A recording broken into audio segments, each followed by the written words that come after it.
Irmãos, vamos dar sequência ao nosso estudo do livro de Atos dos Apóstolos. Nós estamos no capítulo 18 de Atos. Atos dos Apóstolos, capítulo 18. Então vamos aprender mais um trecho dessa história tão interessante do apóstolo Paulo. Aqui na sua segunda viagem missionária, ele está em Corinto.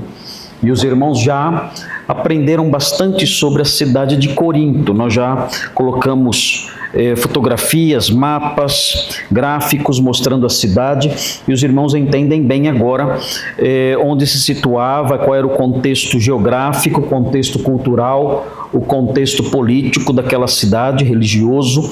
E com isso nós podemos entender melhor o texto que está diante de nós. Vamos dar sequência a narrativa de Lucas aqui no capítulo 18, os irmãos devem observar, nós paramos no versículo 11 do capítulo 18, o texto fala que Paulo permaneceu 1 ano e 6 meses, ou seja, 18 meses em Corinto, ensinando entre eles a palavra de Deus. O texto fala isso, um período longo. Notem, é interessante isso. Uma viagem missionária que fazia paradas prolongadas. Aqui ele vai seguir também em Éfeso, ficando bastante tempo em Éfeso também. É curioso observar isso, porque isso proporciona para nós uma concepção missionária um pouco diferente do que nós geralmente vemos por aí afora.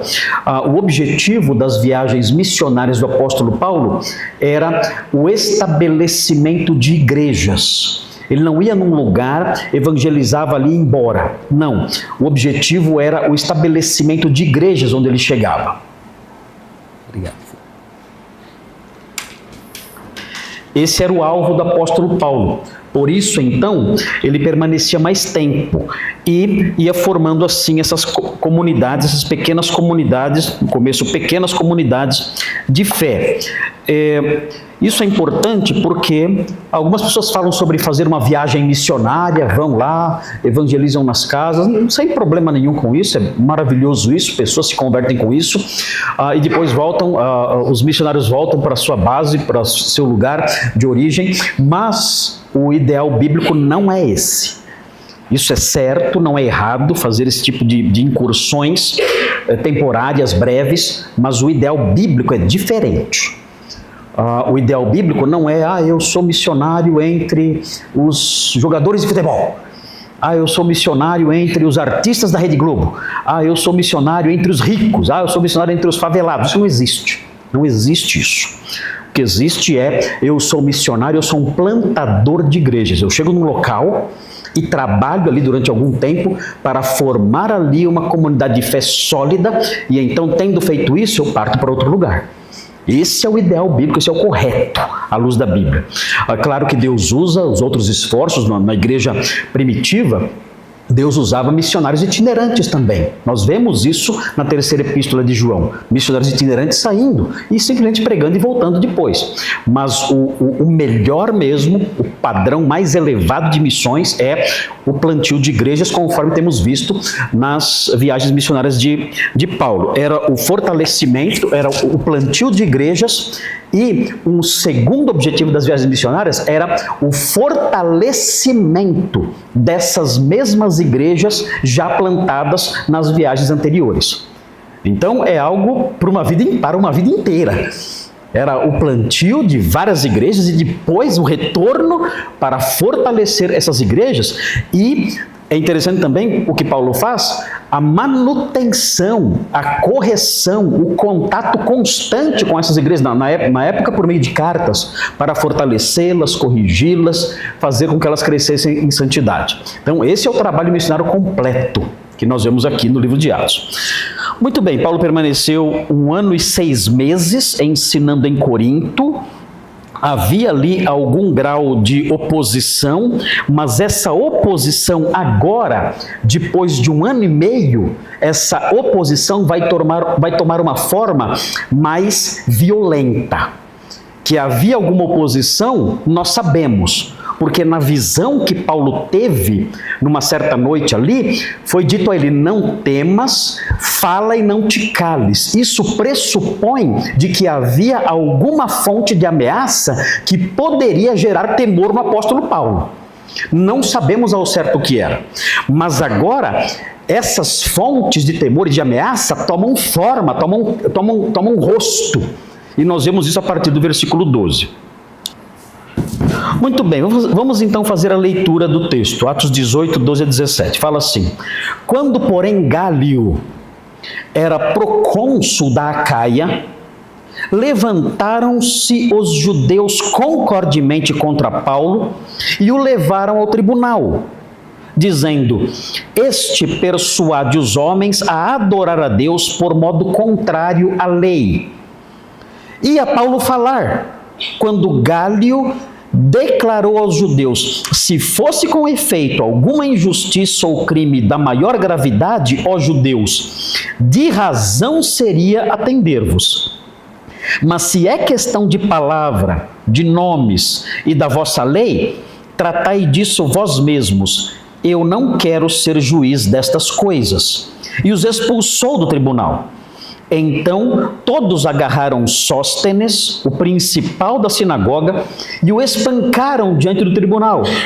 Gálio, todavia, não se incomodava com essas coisas. Então esse é o nosso texto de hoje. Vamos fazer a nossa divisão tripartida, como fazemos sempre, e é uma divisão que acompanha o desenrolar da história. Uma história, um textinho breve, fácil de entender. Vamos ver como fica o esboço para mostrar o desenrolar da história. Primeiro, item 1, quem vai escrever lá atrás, Nicolas. É assim, o primeiro ponto aqui: a oposição judaica à fé cristã em Corinto dá um passo adiante. É o nome do primeiro ponto. Versículos 12 e 13. Então, nos versículos 12 e 13, vemos isso. A oposição judaica à fé cristã em Corinto dá um passo adiante. Já havia alguma oposição, mas agora toma uma forma mais violenta. Eles tornam mais ousados agora, criam uma estratégia para atacar o apóstolo Paulo. E nós veremos isso nos versículos 12 e 13, certo aí? Ok, 2. Número 2 agora. A oposição judaica à fé cristã em Corinto leva um duro golpe. É o que nós vemos no versículo 14, 15 e 16. É o mesmo comecinho, Nicolas. A oposição judaica à fé cristã em Corinto leva um duro golpe. Não dá muito certo. A estratégia não dá muito certo. Vemos isso nos versículos 14, 15 e 16. Os irmãos verão aí com mais detalhes daqui a pouquinho. E pronto, terceiro item. A oposição judaica à fé cristã em Corinto parte para a agressão física. É um outro nível de ataque, agressão física.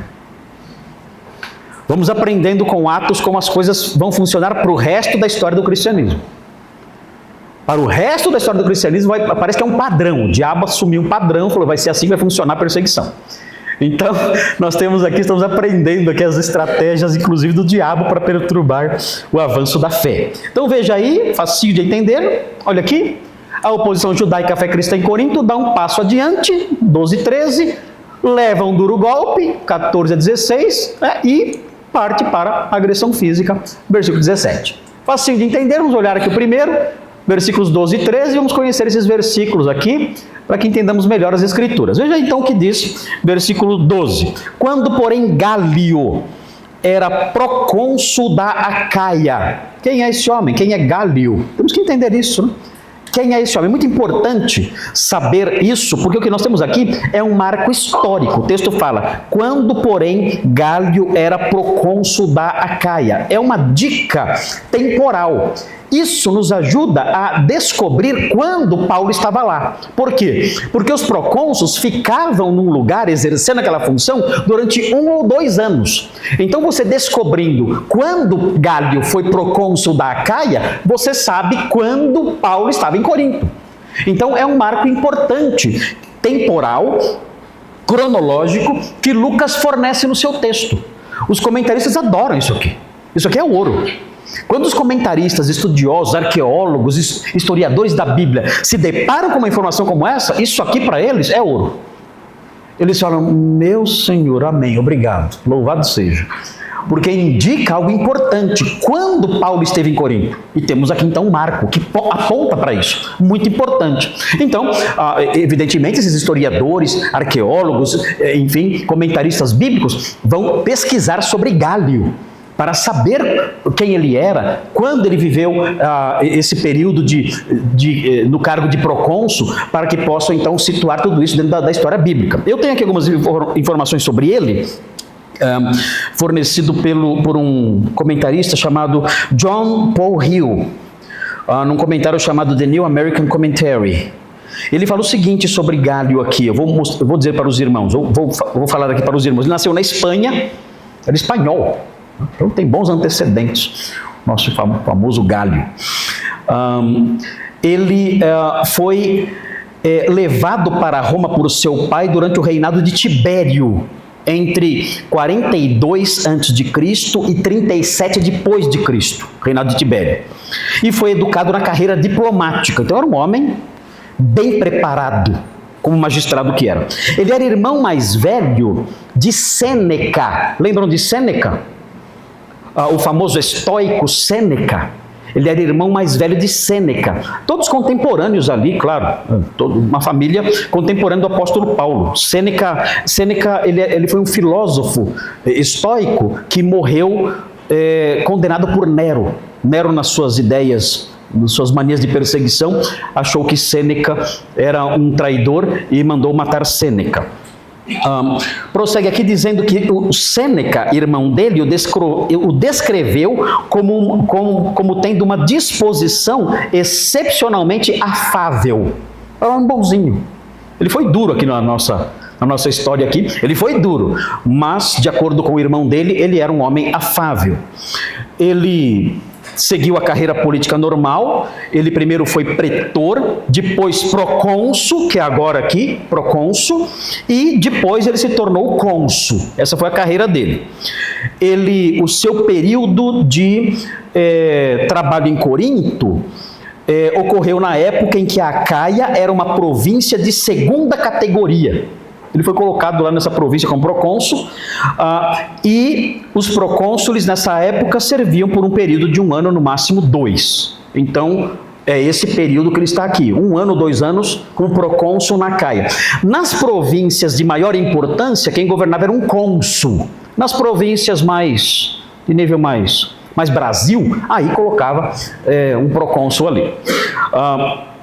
Depois da passagem por Corinto, Gálio parece ter contraído uma doença bastante grave. Não sabemos ao certo o que era, mas uma doença grave que o afligiu pelo resto da vida. Ele foi executado, ou talvez tenha cometido suicídio, as informações são meio desencontradas, por volta do ano 65, vítima da paranoia de Nero. Então, parece que, olhando todas essas informações, que ele foi procônsul na Acaia nesse momento aqui que lemos, entre os anos 52 e 54. Isso bate certinho com a cronologia bíblica. Entre os anos 52 e 54, da era cristã, é claro, isso bate perfeitamente com a cronologia bíblica. Nós sabemos aqui, então, por meio disso, é mais um dado que mostra a data da segunda viagem missionária e a data em que Paulo esteve em Corinto. E bate certinho, ou seja, Lucas fez um trabalho de historiador muito bem feito. Ele trabalhou com pesquisas. Nós sabemos que Lucas era um pesquisador no campo histórico pelas primeiras palavras que ele escreve no seu evangelho. Lucas, quando vai falar sobre o seu evangelho, introduzir o seu evangelho, ele explica que ele fez uma investigação marcada por bastante acuracidade. É interessante observar isso.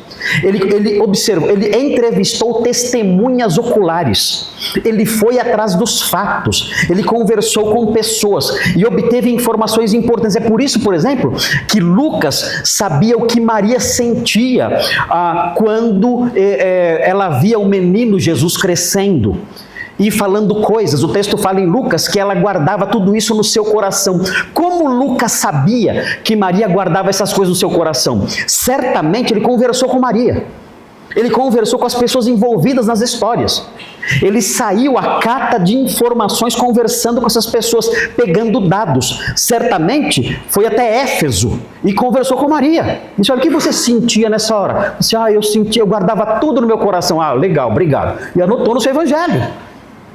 E assim ele foi compondo a sua história a partir dessas coisas todas, dessas informações todas. Ele foi compondo o seu evangelho e criando ali, mostrando ali a sua narrativa com extrema acuracidade, apurando os fatos, comparando tudo e compondo a sua história. Lucas é um dos melhores historiadores do mundo.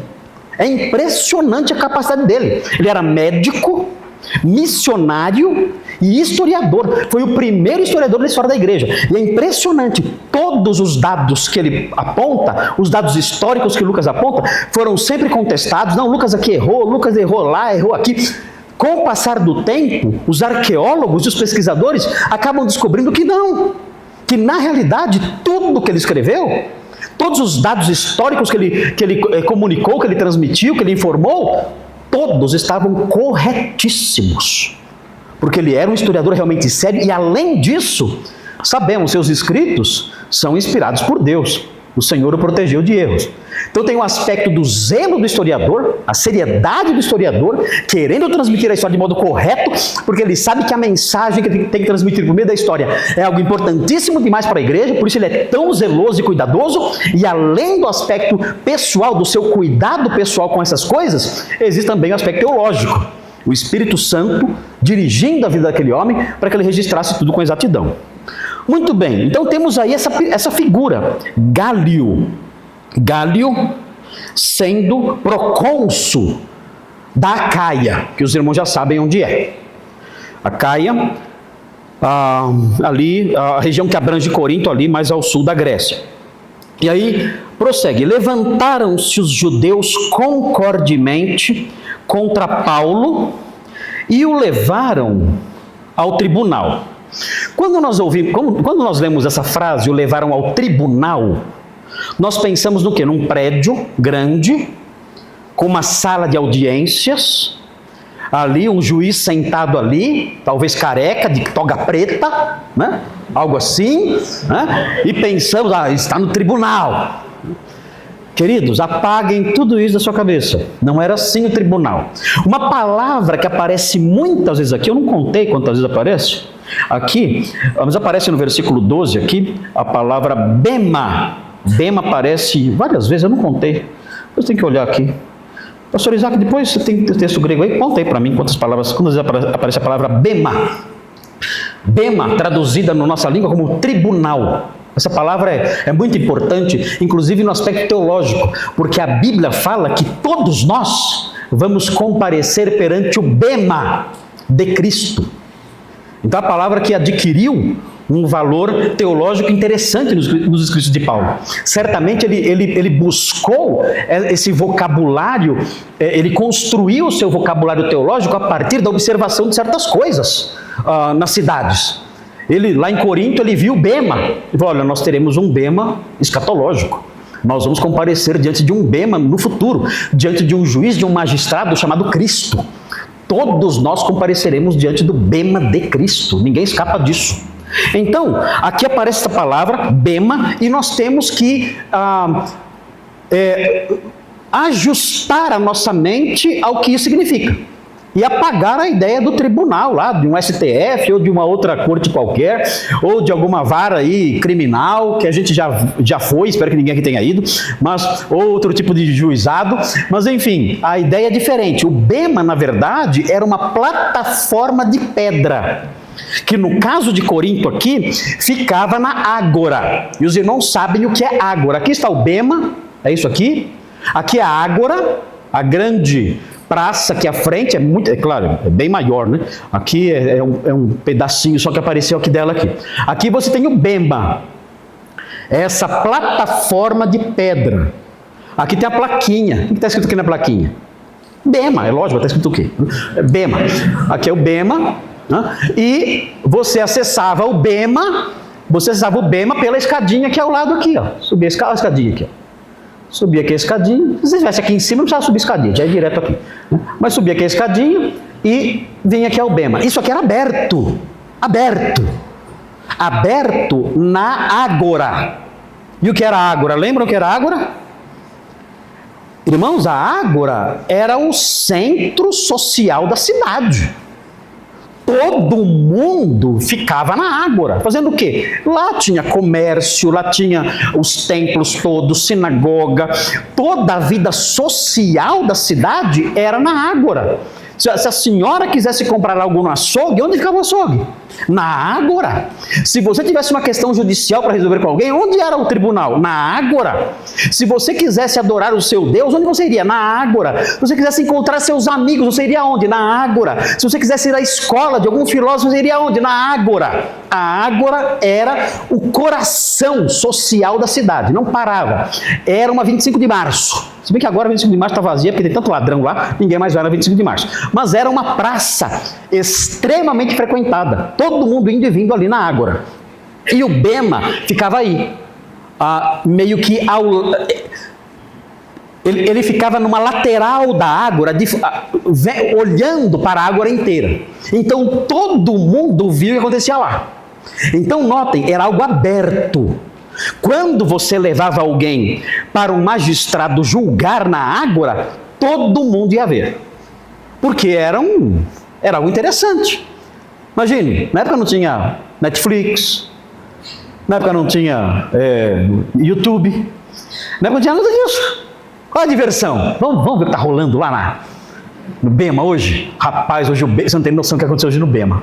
E o pessoal ia lá, cheio de gente ali vendo. E devia ser muito legal, né? Ver aqueles julgamentos se processando, um acusando o outro, o juiz ali tendo ali as suas decisões ali naquela hora. Então, era algo que atraía a atenção do povo. Imaginem, queridos, primeiro século.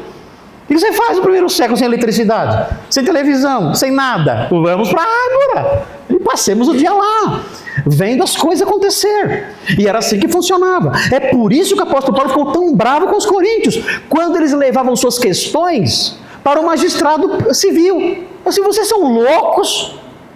Vocês estão levando as causas de vocês para serem julgadas perante incrédulos? Quando ele fala perante incrédulos, não era só o juiz. Era a cidade inteira. Todo mundo ali vendo, o irmão lá, o pastor Isaac processando o pastor Marcos. E os dois brigando ali. A cidade inteira vendo. Olha lá os crentão lá brigando, quebrando papel de dinheiro lá. Olha lá. Olha que lindo. Olha como a fé cristã é maravilhosa. Era isso. O apóstolo Paulo não aceitava isso. Isso é inaceitável. Perante incrédulos, vocês ali, diante de um juiz incrédulo, especialmente perante... tem uma força muito grande no que diz respeito a estar diante de um juiz, mas também perante as pessoas comuns. Todos vendo aquele litígio se desenvolvendo por causa de interesses pessoais. Era assim, era público, era aberto. Então o que acontece aqui nesse texto é isso. Os judeus se reúnem, não sabemos quantos, e eles vão até esse local. Sobem a escadinha, levam Paulo perante Gálio, que estava aqui em cima, ficava sentado aqui. Estava sentado. Claro, tinha algum tipo de cobertura, talvez um toldo, talvez alguma cobertura de pedra, talvez, mas aberto. Tem até uma representação artística, eu acho que tem aí. Aqui, ó. Aqui colocaram uma cobertura de pedra aqui, né? Com colunas aqui. Aqui sendo o bema aqui, e aqui essas colunas segurando. Mas isso aqui é representação artística, não dá para saber se era assim mesmo. Podia ser um toldo apenas. Apenas um toldo por causa do sol. Essas regiões são muito quentes, né? Então, podia ser um toldo. Mas aqui dá para ver melhor a ágora, né? Olha aqui. Que é a ágora aqui. E o bema aqui. E os julgamentos acontecendo aqui em cima. Então, vejam. O texto fala o seguinte. Tem outra foto da ágora? Tem outra foto do bema? É só essa aqui? É só essa, né? Tinha uma outra, não tinha? Não, isso aí não. Bom, ok. Ok, aí está. Deixa aí por enquanto. Muito bem. Então, prosseguindo aqui, para entender isso aí melhor. Onde estamos? 12. Levantaram-se concordemente contra Paulo, diz aqui o texto. É interessante. É assim. O livro de Atos mostra um padrão de perseguição. Você chegou aqui num ponto agora, no capítulo 18, já dá para você perceber um padrãozinho de perseguição contra os cristãos. Nicolas, dá para escrever mais? Então, abre uma outra tela aí. Eu vou mostrar para os irmãos o padrão de perseguição que aparece em Atos. E aí, você pode ver se isso acontece hoje ou não. Mas tem um padrãozinho. Então, coloca aí, Nicolas, o padrão de perseguição. Primeiro, o fato deles trabalharem em grupo. Coloca assim, Nicolas, trabalhar em grupo. É um grupo que se reúne concordemente. Observem a palavrinha que aparece aí. Concordemente. Ou seja, um grupo se reúne e faz o acordo de prejudicar o cristianismo. Trabalha em grupo, juntos. Nós vemos isso em outras partes, em Atos também. Inclusive, associações, sindicatos profissionais. As chamadas, na época, guildas. As guildas, que eram sindicatos de profissionais. O que eles faziam? Nós vamos ver isso em Éfeso. Eles se reuniam, aquela associação sindical, aquela associação profissional, se reuniam ali juntos para prejudicar o cristianismo. Por quê? Havia uma forte associação entre as guildas e a adoração pagã. As associações profissionais, elas entendiam que a sua profissão era abençoada, graças inclusive aos sacrifícios que eram feitos aos deuses. Então, se alguém não sacrificava aos deuses e era parte da associação profissional, era um artesão, por exemplo, aquela pessoa era vista como alguém que estava prejudicando a classe profissional e deveria ser perseguida e expulsa do sindicato, por assim dizer, da guilda. Então os cristãos sofriam naquela época. E mais, as guildas procuravam obter muitas vezes o favor dos imperadores. Como? Fazendo ofertas de incenso ao imperador Deus. Era uma questão política. Vamos adorar o imperador para que obtenhamos favores políticos na nossa classe profissional.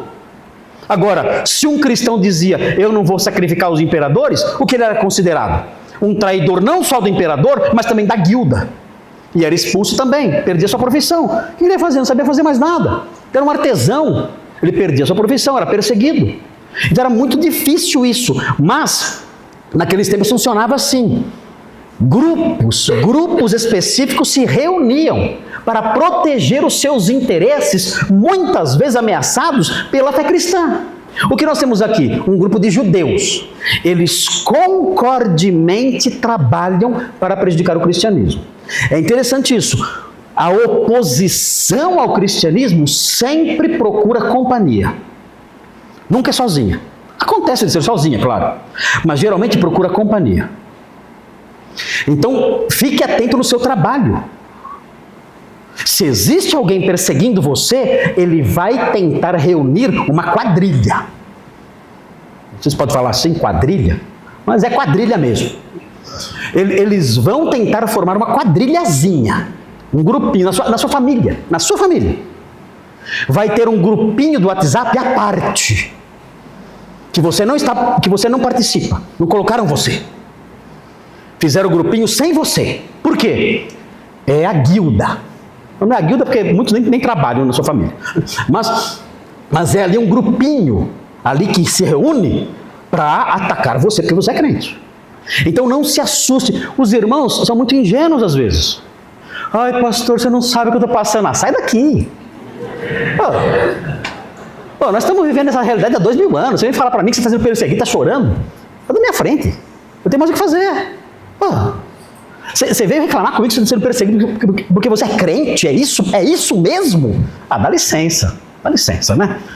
2000 anos a gente está vivendo isso. 2000 anos. A mesma coisa. Mas pastor, é pessoa da minha família. Nossa, agora assustei. Agora você me pegou de surpresa. Gente do céu. Gente. Quando vão acordar para a realidade? Quando vamos acordar para a realidade? Nós não somos daqui. Nós estamos num país inimigo. Você é um cristão vivendo em Meca. Você é um cristão vivendo numa Nigéria global. Quando você vai acordar para isso? Não aguarde, não espere abraços e beijos, não espere isso. É assim que funciona. E sempre, ou na maioria das vezes, na composição de grupos que vão atacar você, formados para isso. Então está lá, tá aí, colocou aí? Qual é o primeiro item? Trabalho em grupo, trabalhar em grupo. O que aconteceu, Nicolas? Pode colocar aí, trabalhar em grupo. Trabalho em grupo, pronto, ficou assim.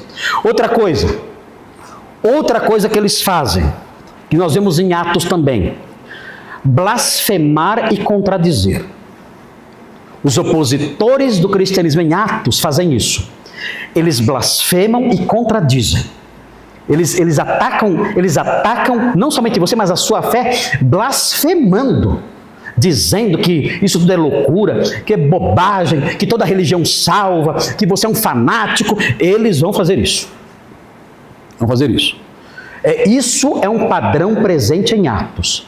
Pessoas que vão ficar nervosas com você, bravas com você, vão olhar para você, você vai ver saindo fogo dos olhos, assim, e a orelha ficando pontuda assim, você vai ver.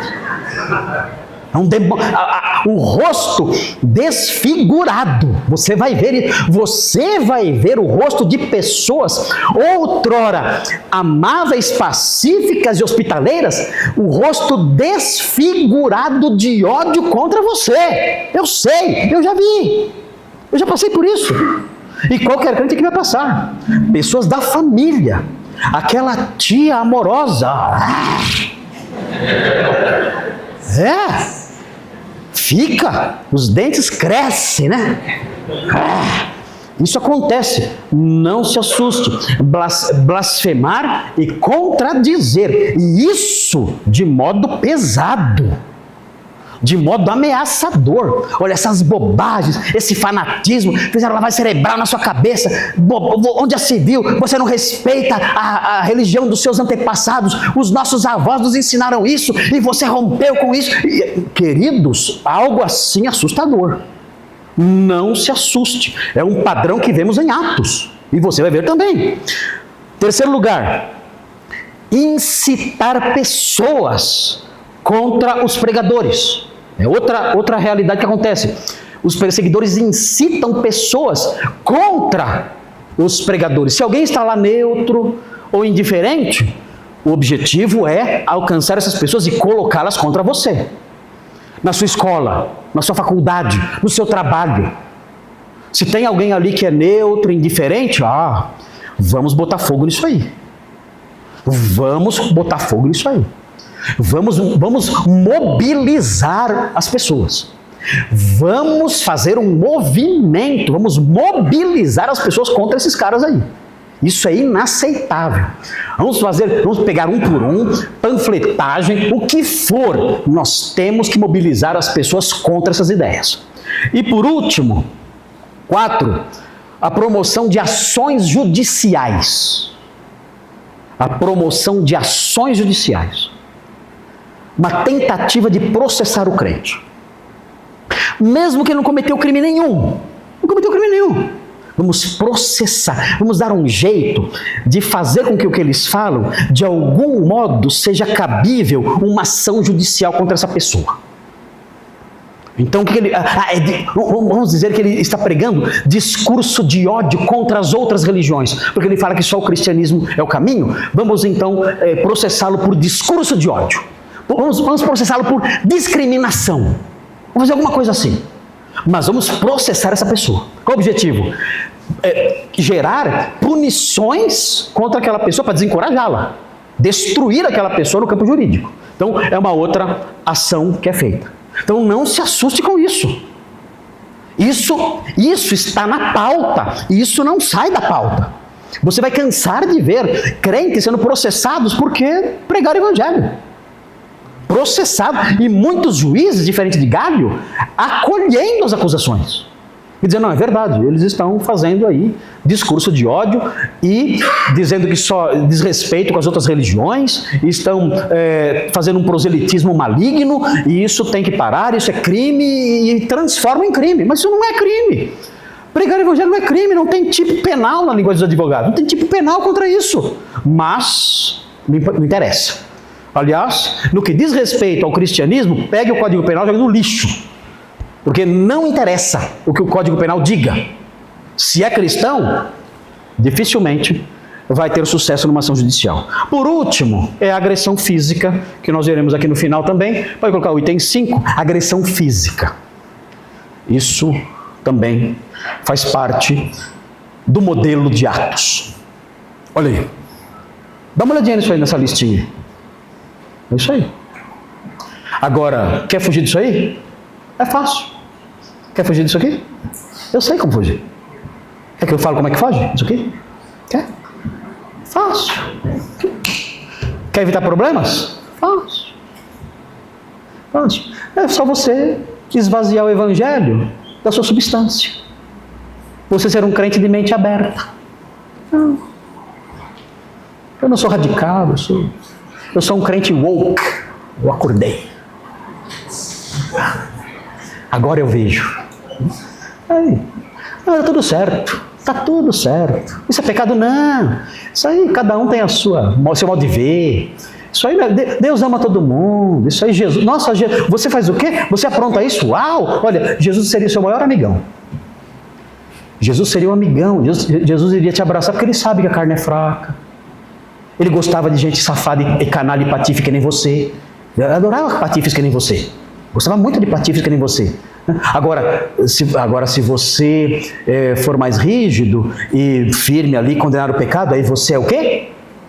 O que é mesmo? Fariseu. Fariseu. Aí você vai à igreja? Ah, então você é fariseu. Você condena o pecado? Ah, então você é o quê? Fariseu. Você é fariseu. Aí, esse Jesus odeia. Você vai à igreja e é firme ali na sua fé e no seu testemunho, Jesus te odeia. Porque você é o quê? Fariseu. Inverteram. É simples, é só você fazer isso. Inverta tudo e você será aplaudido pelo mundo todo. E vão dizer assim para você: olha, como seria bom se todo crente fosse como você. Se algum dia eu for crente, eu quero ser um crente igual a você. Mas não precisa, você já é. Você já é. Você não tem que mudar nada. Você já é. É assim que os incrédulos vão falar sobre você. Você vai ser o amigão de todo mundo. Vai acabar o expediente, vão te chamar para tomar uma caipirinha. E você vai pagar. Para todo mundo. Vai para a caipirinha, e lá as piadinhas sujas. Como é legal a liberdade que temos em Cristo. Como é bom ser livre em Cristo. E você vai estar lá, no meio da cachaça lá, bebendo lá, e palavrões, e baixaria, sem problema nenhum. Mente aberta. Você não é fariseu. Agora, se você quiser voltar para o padrão santo, apostólico e bíblico, anote a lista e espere. Anote a lista e espere. Faça aí sua análise, faça as contas. Veja o que você quer fazer. Não venha reclamar depois comigo e com os pastores. Pastor, estou sendo hostilizado pela minha mãe. Uau! Que grande novidade. Pastor, você não acredita. O que aconteceu? Meus irmãos se levantaram contra mim. Pela primeira vez na história do cristianismo isso está acontecendo. Queridos, é isso. Desculpem, não tenho outra mensagem para vocês. Não tenho. É isso aqui. Façam as contas, avaliem de quem vocês querem um aplauso. Quem passa por isso aqui é aprovado e aplaudido pelo Senhor da verdade, pelo Redentor dos pecadores, pelo ente santo de Deus, o Filho Santo de Deus, pelo Deus Trino. Quem passa por isso aqui é o servo dele, fiel, que enfrenta qualquer coisa e segue em frente. Recebe dele o louvor. A Bíblia fala que diante do tribunal de Cristo, cada crente receberá dele a eulogia. Sabe o que é eulogia? É de onde vem a nossa palavra elogio. Cada um receberá de Deus o elogio. Não é do mundo, é de Deus a eulogia que nos interessa. É a eulogia que fala servo bom e fiel. É isso que nos interessa. Mas isso será dado a quem passa por isso aqui. Pessoas que enfrentam essas coisas, por sua fidelidade a Cristo. E é isso que acontecerá com você. Avalie e siga em frente. Muito bem. Vamos mais um pouquinho? Que horas são? 10h30. Vamos mais 10 minutos, pelo menos? 10 minutinhos? Vamos lá, então. Veja aí o versículo 13. Versículo 13. Dizendo, vejam a acusação. Este persuade os homens a adorar a Deus por modo contrário à lei. Que acusação é essa? É estranho, porque os judeus eram pessoas inteligentes. Eles não sabiam que essa matéria, que esse assunto não era de competência do Estado romano julgar. O Estado romano ia julgar questões ligadas à religião judaica, questões internas da religião judaica. Então não faz muito sentido isso. Se fosse, o próprio Galho fala, olha, queridos, ele não falou queridos, né? Mas ele falou, olha, judeus, se fosse uma questão da competência do Estado, uma questão jurídica, penal, da competência do Estado, isso sim, vocês podem trazer para mim. Mas isso, eu vou julgar isso? Imagine, dois partidos cristãos indo à justiça, porque um é pós-tribulacionista, o outro é pré. Para que o juiz julgue. Queridos, isso não é competência do Estado resolver essas questões internas de vocês. Na cabeça de Galho, e até muito corretamente, ele estava vendo como uma disputa interna dentro da religião judaica. Paulo era visto como alguém, um praticante da religião judaica que estava apresentando um Messias que já veio. Esse era o ponto. E Galho falou, eu não vou, isso aí não é matéria. Não é matéria da minha competência. Eu não vou julgar questões internas da religião de vocês, se verem vocês com isso. Então, é estranho os judeus terem feito isso. A sede por processar fez com que eles agissem assim.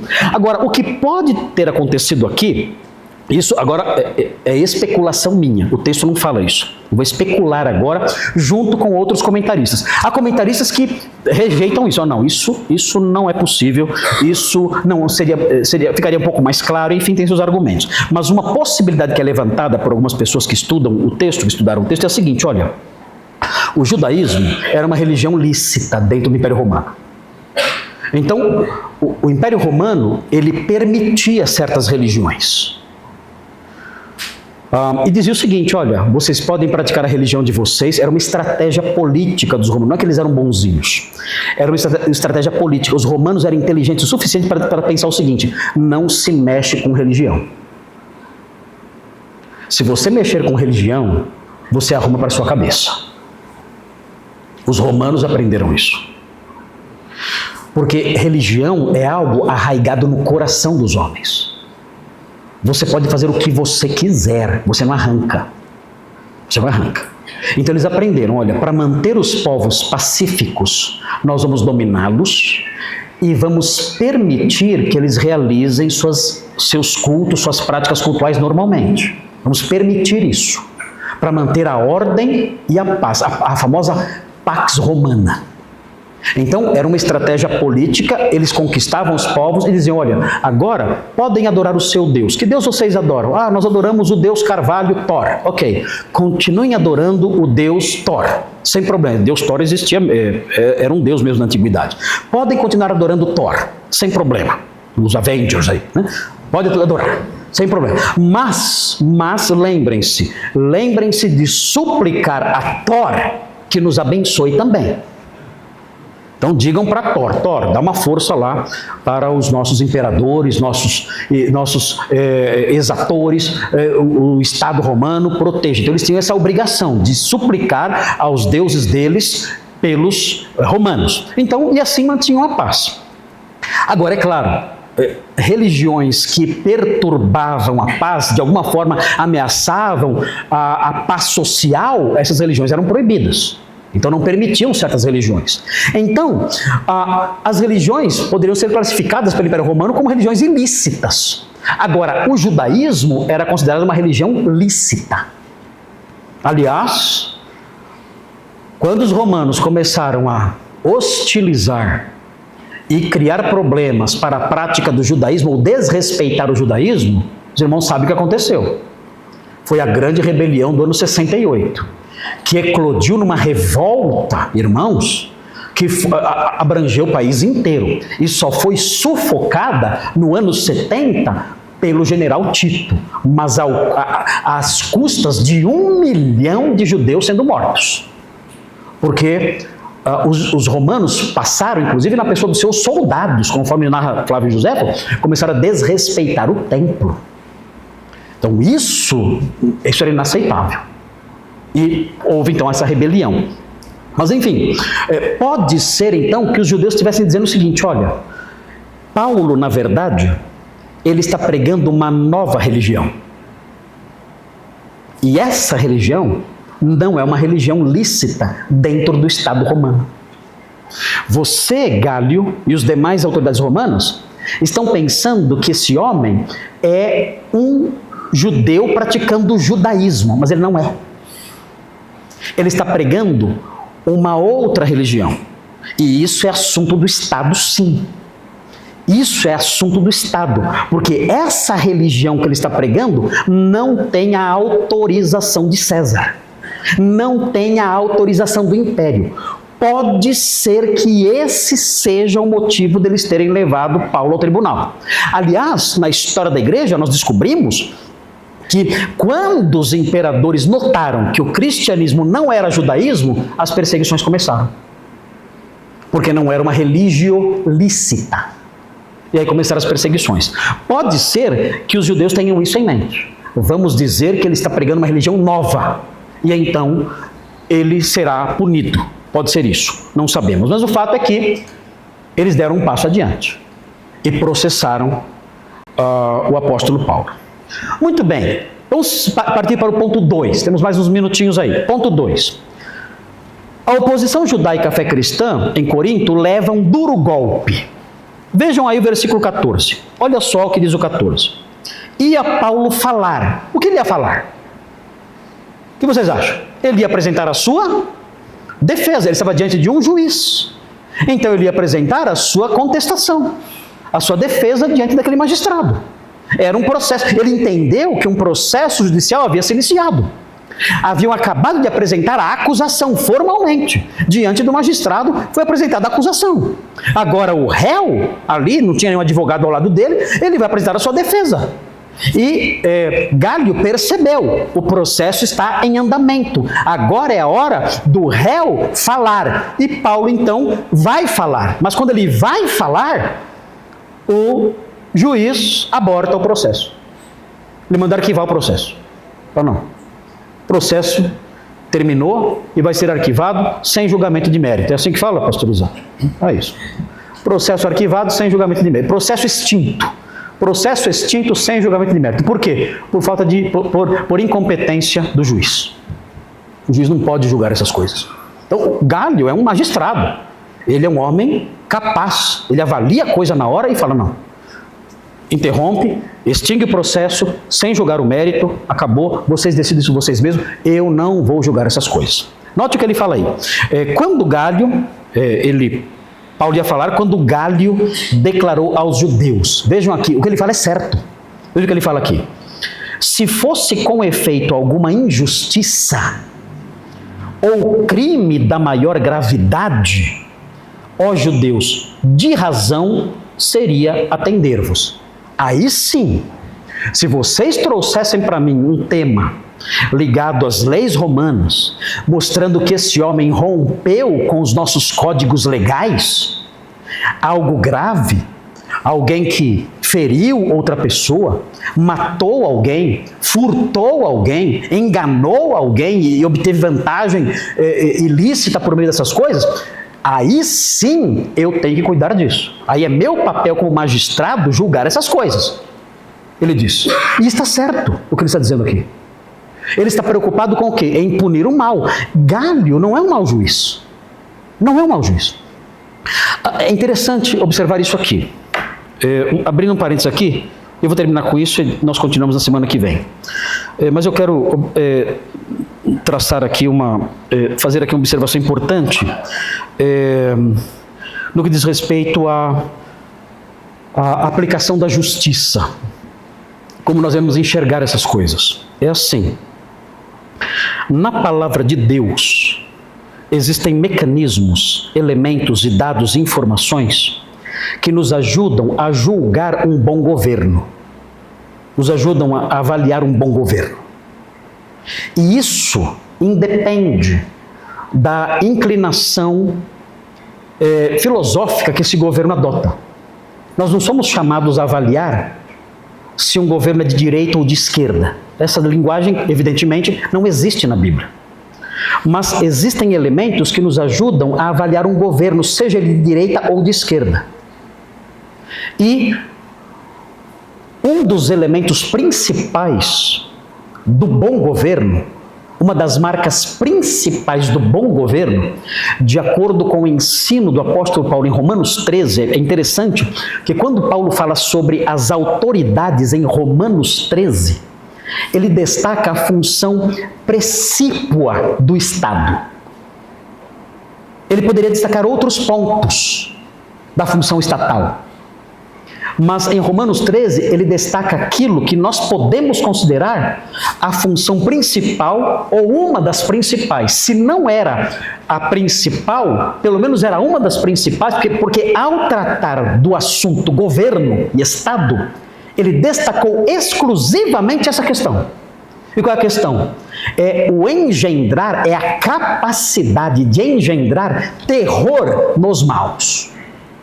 Qual é o governo bom? Não importa se é direita ou esquerda. Qual é o governo bom? É o governo que engendra, impinge terror nos perversos. Esse é o governo bom. Quanto mais terror ele impinge nos perversos, melhor ele é. E aí você, com isso em mãos, você pode avaliar qualquer governo. De direita, de esquerda, de país rico, de país pobre, não importa. Se aquele governo faz com que os perversos, assassinos, traficantes, ladrões, golpistas, enfim, os perversos em geral, fiquem apavorados, esse governo é bom. Se esse governo é o contrário, ele faz com que os perversos se sintam seguros, tranquilos, alegres, façam um churrasco na laje, atirando para cima, felizes, comemorando. Se esse governo promove isso, a alegria dos perversos, esse é um dos piores governos que pode existir, independente da sua inclinação ideológica. E aí, os irmãos podem observar com isso em mãos, não com inclinações filosóficas, ou ideológicas, mas com a palavra de Deus em punho, em Romanos 13, os irmãos podem avaliar então, com segurança vinda de Deus, o governo que se instalou no país. É simples. Você não precisa fazer um curso de direito constitucional, você não precisa fazer nenhuma faculdade ligada aí à sociologia, à criminologia, nada disso, pessoas aprendendo que você derruba bandidos com pedradas, nada, você não precisa fazer nenhum curso assim, profundo como esses, que vocês veem por aí, esses cursos profundos de pessoas bem capacitadas que vemos aí na televisão. Não, você não precisa. Basta você conhecer a palavra de Deus, a teologia. A teologia vai dizer, olha, o bom governo é assim. O bom governo faz isso. E aí você pega essa informação e compara com o seu governo. Independente de quem seja. Seja numa cidade, num estado ou num país. E você dirá, não, o meu governo é mau. Ou o meu governo é bom.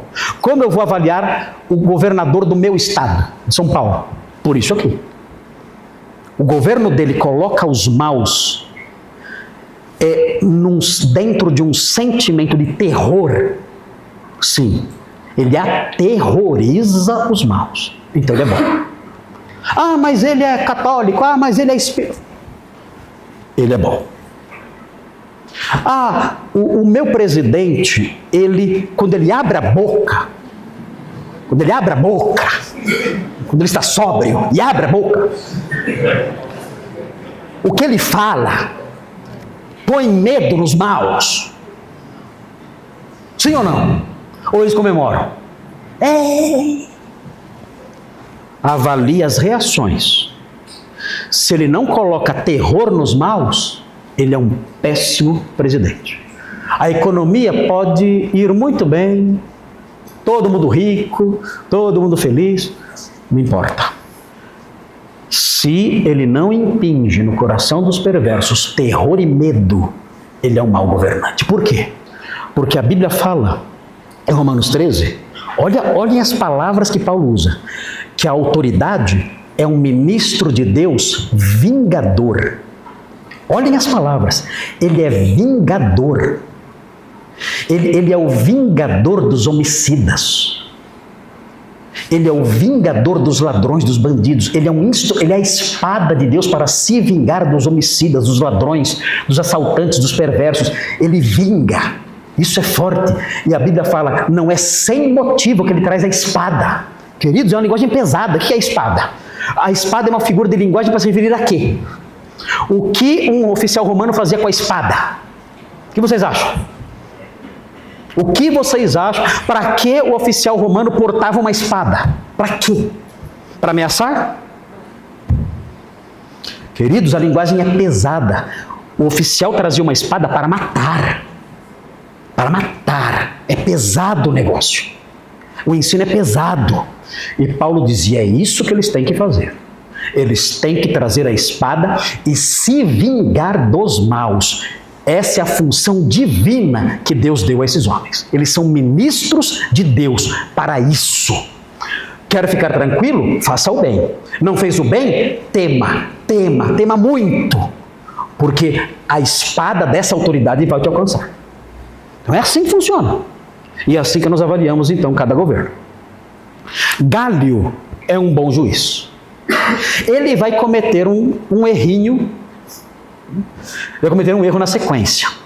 Ele vai virar as costas para uma injustiça. Nós veremos isso aí depois. Mas nesse momento o que ele diz é certo. Ele fala, se vocês trouxessem para mim algo sério, um crime mesmo, então eu iria julgar. Aí seria diferente. Mas eu não vou ser juiz dessas questões religiosas internas que vocês estão levantando. Muito bem, na próxima semana nós vamos prosseguir e terminar esse texto aqui. É um texto muito interessante, veremos até aí o versículo 17, porque no versículo 17 acontece algo estranho. Eles começam a bater numa pessoa. O que aconteceu? Aparece um homem chamado Sóstenes, você nem sabe de onde ele saiu. Começa a apanhar. A Davi estava passando lá, começou a levar para o lado. O que eu fiz? O que está acontecendo aqui? E bateram nele lá diante do juiz. E o juiz falou assim, ó, tchau, não quero saber. E ficou lá o coitado apanhando, você nem sabe como é que ele ficou. O que está acontecendo aqui? Então fica estranho, uma coisa meio desconectada da história. E vamos entender isso. O que aconteceu nessa hora? O que aconteceu? Por que começaram a bater nesse homem? Estava lá, vendo e começou a apanhar. O que aconteceu? Nós veremos então na sequência, na próxima semana. Queridos, que Deus nos abençoe, Deus nos guarde, que Deus nos guarde em vários sentidos. Primeiro, que Deus nos guarde desse modelo de oposição que está delineado em Atos. Que Ele nos guarde disso. É um modelo de oposição delineado aqui. Que Deus nos proteja disso, nos guarde, nos dê forças, para que sejamos firmes com o apóstolo Paulo, enfrentando essas coisas, seguindo em frente. Nos dê essa disposição no coração. E vamos orar também para que as nossas autoridades tenham esse perfil bíblico de colocar terror no coração dos perversos e não de protegê-los. Vamos orar agora então e depois damos sequência nos demais itens aí da nossa reunião de hoje. Santo Deus, obrigado por sua palavra, porque ela sempre nos ensina tanto, tanto, tanto. Nós não fomos deixados à mercê dos nossos pensamentos, não. Se assim fosse, Senhor, que tragédia seria a nossa vida. Faríamos tudo errado. Seguiríamos as inclinações das nossas mentes, nossos achismos, nossas ideias pessoais, que só conduzem a abismos, a erros, a infelicidade, a desvios assustadores. Senhor, por favor, não nos deixe à mercê dos nossos pensamentos. Nós somos pequenos demais, nós não entendemos de nada. O nosso coração é corrompido, nós temos inclinações que te desagradam. Ajuda-nos, Senhor, a entender a sua palavra, a ver as lições que emanam dela, a sermos guiados pelos princípios que emanam dela, e assim naveguemos seguros pelos mares desta vida, sob a sua direção, tendo a sua palavra como bússola no nosso barco. Ajuda-nos nisso. Pedimos que o Senhor nos proteja dessas perseguições todas que tomam forma ao longo da nossa vida por parte de pessoas que nós nunca esperamos. Ajuda-nos a entender que as coisas são assim e sejamos firmes e corajosos, ó Deus, sabendo que desde os primórdios o seu povo foi odiado e perseguido. Ajuda-nos, dá-nos forças e coragem. Também pedimos pelos nossos governantes. Senhor, nós sabemos os problemas que enfrentamos nesse país. Nós não sabemos se é juízo do Senhor, talvez seja o juízo do Senhor sobre um povo que é imoral, que é desrespeitoso, que é irreverente, que é zombeteiro, que é um povo marcado por tantos desvios assustadores. É um povo marcado por uma linguagem porca, uma linguagem suja. É um povo que tem a boca impura o tempo todo. É um povo que tem procedimentos sujos, imorais, e se orgulham disso. É um povo violento. É um povo que não ama o trabalho, a virtude, a verdade. Senhor, talvez o Senhor esteja punindo esse povo, não sabemos. Mas se é esse o caso, tenha misericórdia do seu povo, de nós que estamos aqui. E pedimos, Senhor, abençoe e socorra o Estado brasileiro, livrando de pessoas perversas, removendo as pessoas perversas que fazem com que os maus se sintam felizes e seguros. Que o Senhor remova essas pessoas, que elas sejam soterradas pela poeira da história e esquecidas, ó Deus. Que o Senhor as tire da vida pública e elas sejam esquecidas. E que o Senhor levante governantes que coloquem terror no coração dos perversos, para que vivamos em segurança e paz, ó Deus. Que o Senhor levante homens que tragam, de fato, a espada em punho e coloquem medo naqueles que praticam o mal, que matam inocentes, que exploram, que aterrorizam famílias, que aterrorizam até crianças. Que o Senhor levante governantes no nosso país que coloque medo nessas pessoas, de modo a inibir suas práticas e a punir o mal com rigor. Ajuda-nos nisso, ó Deus. Dá-nos essas bênçãos, nós pedimos. Suplicamos essas coisas, gratos por esse texto tão precioso. Em nome de Jesus. Amém.